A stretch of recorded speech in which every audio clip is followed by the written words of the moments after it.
તો વાગડિયાના પેટા ચૂંટણીના ઉમેદવારનું નિવેદન સામે આવ્યું છે। ધર્મેન્દ્રસિંહ વાઘેલાનું નિવેદન હાલ સામે આવ્યું છે। તો ભાજપના ઉમેદવારનું નિવેદન જોવા મળી રહ્યું છે। 1 લાખથી લીડની ચૂંટણી જીતીશું તેવું નિવેદન ધર્મેન્દ્રસિંહ વાઘેલાએ આપ્યું છે। અપક્ષ ધારાસભ્ય તરીકે અનેક કામો કર્યા છે। પેટા ચૂંટણીમાં કોઈ હરીફાઈ નથી, વન સાઇડ ગેમ છે।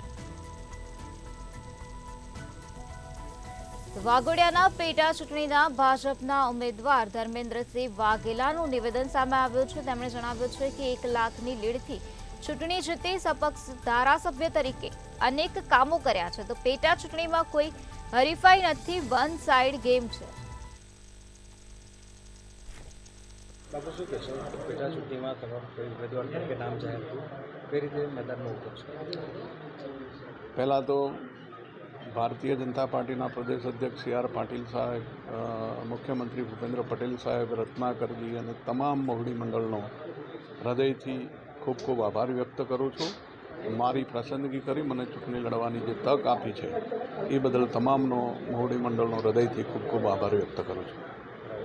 અપક્ષ તરીકે જ્યારે ચૂંટણી લડ્યા ત્યારે ભરપૂર પ્રેમ જે છે વધારે વરસાવ્યો હતો।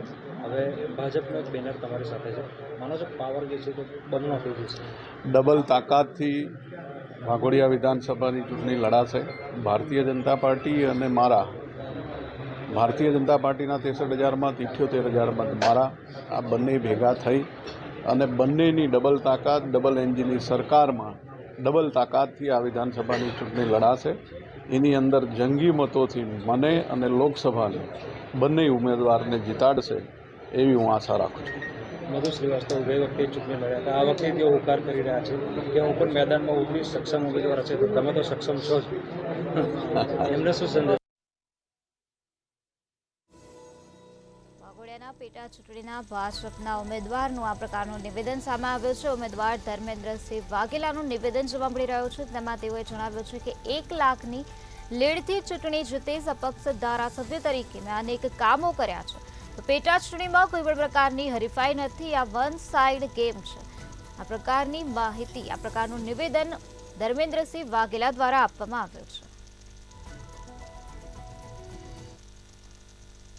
ની અંદર તમે ચૂંટણી લડવાની કોઈને ના પાડી શકતા નથી, પણ 2022માં પણ એ મારી સામે ચૂંટણી લડ્યા હતા અને ડિપોઝિટ પણ એમની જપ્ત થઈ હતી।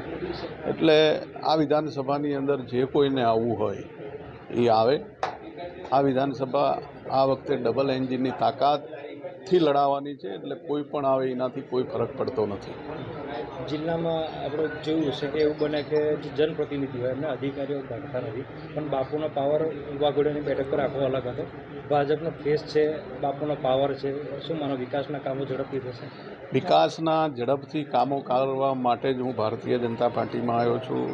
માનનીય યશસ્વી દેશના અને વિશ્વના લોકપ્રિય નેતા વડાપ્રધાન મોદી સાહેબ અને અમિતભાઈ શાહ સાહેબની જે કામ કરવાની રણનીતિ છે એ કામ કરવાની રણનીતિથી વાઘોડિયા વંચિત ના રહી જાય અને વાઘોડિયાનો પણ વિકાસ ખૂબ થાય એ માટે થઈને જ આ નિર્ણય લીધેલો અને હવે ડબલ એન્જિનની સરકારની અંદર કોઈ પણ કામ ક્યારેય રોકાશે નહીં એવો મને વિશ્વાસ છે।